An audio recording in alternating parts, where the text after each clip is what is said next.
I mean, a common theme we're all seeming to say is start small.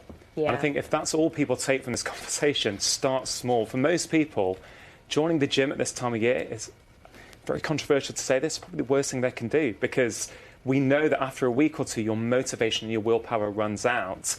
And that's why you need to make it easy. So when your motivation willpower does run out, you're still able to do that task. One thing that you mention a lot in your book is just about being outside, and even for a small amount of time.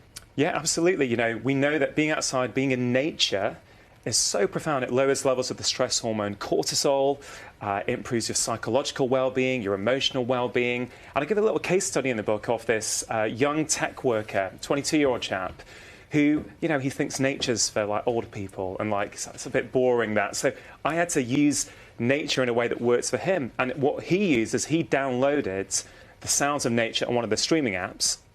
And every morning he starts with 5 minutes, earphones on, of the sounds of nature. That has transformed his life. He's calmer, he's sleeping better, he's more productive at work. So these small changes, and, you know, if you can get outside, brilliant.